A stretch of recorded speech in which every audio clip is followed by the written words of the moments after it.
ensuite. Vas-y, vite. Prenez par-dessus tout cela le bouclier de la foi avec lequel vous pourrez éteindre tous les traits enflammés du malheur.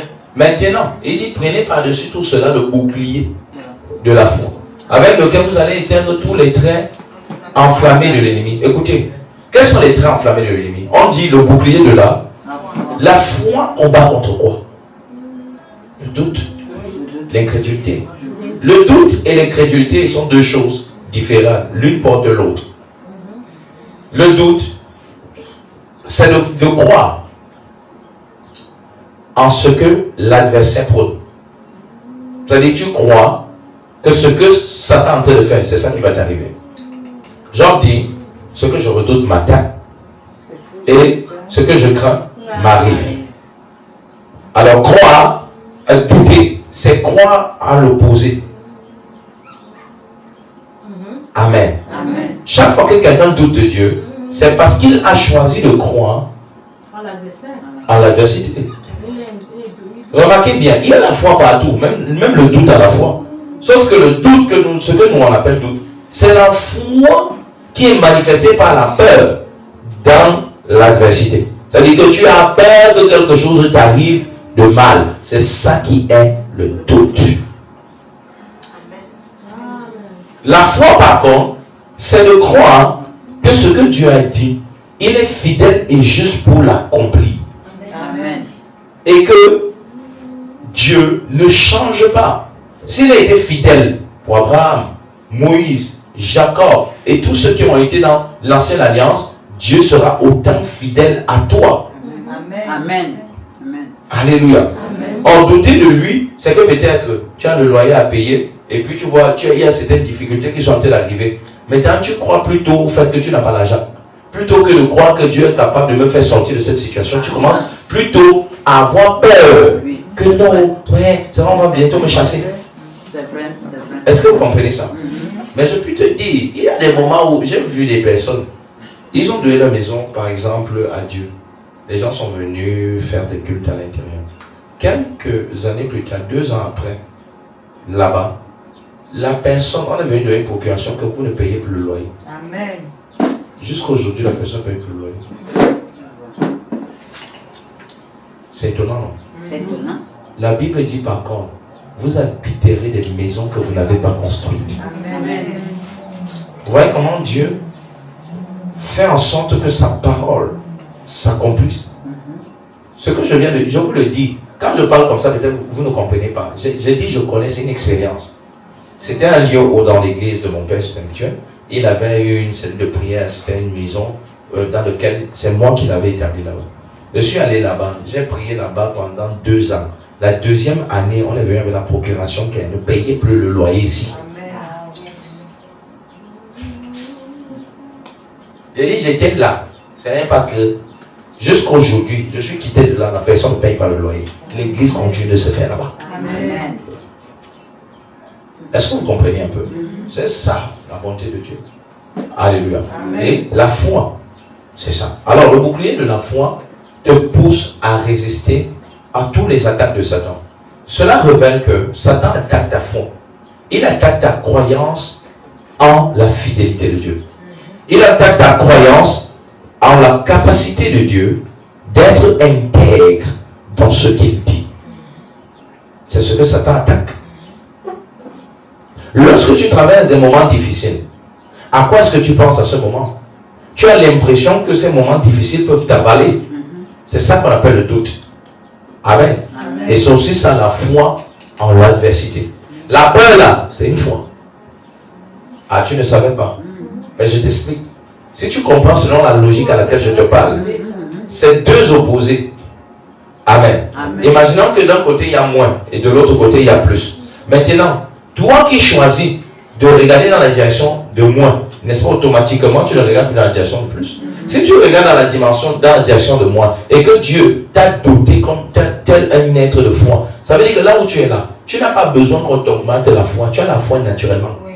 Naturellement parlant, l'homme croit. Il n'y a rien que l'homme fasse où il n'y a pas la foi. Je vous le dis en vérité, Je vais vous prendre un exemple. Pour s'asseoir ou se coucher sur son lit, il faut avoir la foi. Oui. que le lit là, ça va rester debout pendant que tu dors. Vrai ou faux? Pour manger là, amen. Il faut que tu crois que la nourriture que tu as en train de manger là, il n'y a pas de poison dedans. Donc comme tu manges là, c'est pour ta santé. La foi n'intervient pas où? Nous sommes des êtres de foi. Nous croyons. Si ce n'est pas à Dieu, nous croyons que nous ne croyons pas en Dieu. Mais nous croyons quand même. Il y a ceux qui disent qu'ils sont, ou c'est agnostique là, ceux qui disent que non, c'est pas athée. Athée, c'est quelqu'un qui croit. Oui, lui il croit qu'il ne croit pas en Dieu. Amen. Mais cependant, il y a ceux-là qui disent que eux, ils sont au milieu. Ils ne croient pas en Dieu, ils ne croient pas au diable, ils ne croient à rien. Alors, j'ai rencontré un comme ça, je lui ai dit, je vais te démontrer par A plus Z que tu es un croyant. Je ne te demande pas d'être chrétien, mais je dis que tu es un croyant. Tu dis que tu ne crois en rien, n'est-ce pas? Le rien là, c'est ça que tu crois. C'est la vérité. Personne ne peut rester comme ça. Et il dit que lui n'est pas un croyant. Il ment. Tu es un croyant. Tu es adepte de quelque chose. Alléluia. Nous tous, nous sommes adeptes de quelque chose. Tous les êtres humains ont la foi. Même le bébé sait qu'est. Mon parent a toujours. Je vais donner. Tu as vu comment Gabriel m'a fait un programme de sortie hier? Je dis que c'est la foi. Elle ne m'a pas demandé, papa, tu as. Elle m'a dit que non, papa, il faut que tu appelles maman Michel, on va sortir. Jusqu'à elle appelle. Oui. Elle ne m'a pas demandé ma permission. On appelle ça la foi.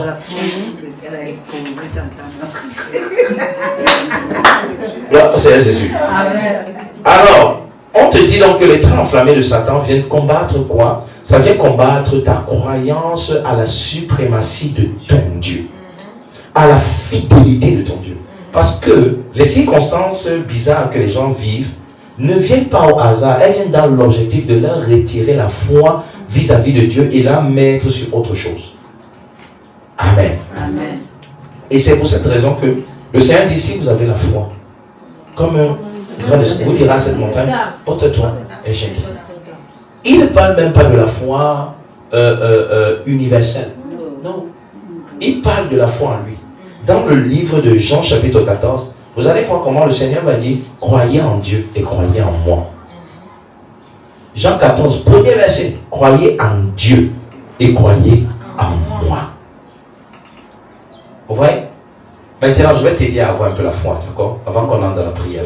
Je vais t'aider à avoir la foi. Comment on fait pour avoir la foi? On se souvient de tous les moments difficiles qu'on a traversés et dont on est sorti. Par l'amour de Dieu.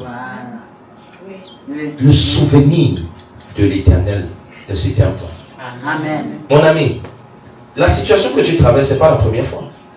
Essaye un peu de t'asseoir. Réfléchis un peu. Si tu regardes même de là où tu es sorti, tu vas voir que la situation, si elle est même mieux que avant. Alors tu ne peux non pas douter de la capacité de Dieu et de son efficacité de te faire sortir de ces choses-là. Amen. Écoutez, moi je ne peux pas douter de lui. Parce que quelqu'un qui n'a pas eu l'expérience que j'ai eue avec Dieu ne peut pas croire comme je crois. Moi je crois que rien n'est impossible à Dieu. Amen. En fait, je suis le genre de croyant que même si ça me mord là, je crois quand même que mon Rédempteur est vivant et qu'il va se lever le dernier, me venir en aide. Amen. Je vais vous dire pourquoi. Tout homme qui ne croit pas fidèlement à Dieu, c'est un homme qui n'est pas intègre vis-à-vis de lui-même. L'intégrité vis-à-vis de toi t'impose la croyance vis-à-vis de Dieu. Amen. Si tu es intègre, tu es fidèle, c'est-à-dire que quand tu dis une chose, tu accomplis, tu sauras que Dieu est capable d'accomplir ce qu'il dit. Amen. Lorsque tu dis une chose, tu n'accomplis pas, toi-même tu sais que, si moi il n'a pas accompli ma part, c'est sûr que Dieu aussi ne va pas accomplir. La foi là, parfois, elle est beaucoup liée à l'absence d'intégrité ou la présence de l'intégrité d'un individu. Amen. Les gens qui n'ont pas une foi ferme en Dieu, je vous dis, allez bien regarder, ce sont des gens qui sont très instables. Ils ne sont pas intègres. Ils ne sont pas intègres. Une personne déloyale doute facilement de Dieu. Pourquoi? Parce qu'elle doute de la loyauté de Dieu.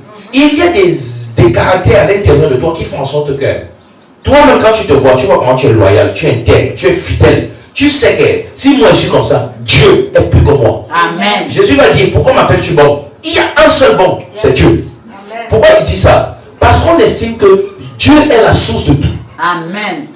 Hein? Amen. Alors, parfois, regardez bien, quelqu'un commence à douter de son salut à partir du moment où il pêche. N'est-ce pas? Donc quand il commet une erreur, c'est là où il doute de son salut. Le jour où il revient, il ne commet plus cette erreur, il se corrige. Il croit déjà que s'il meurt, il va être sauvé. Vrai ou faux? Alors votre foi aussi est attachée à votre intégrité, à votre fidélité. Ah oui. Amen. Amen. Amen. Je vous le dis en vérité, en vérité. Si un homme ne croit pas en toi, sache qu'il ne croit pas en lui, il n'est pas intègre. Quelqu'un qui est intègre, il croit en toi même quand tu fais rien. Vous l'avez bien compris. Amen. Et que Dieu vous permet de comprendre. Amen. Gloire à Dieu. Amen. Alléluia.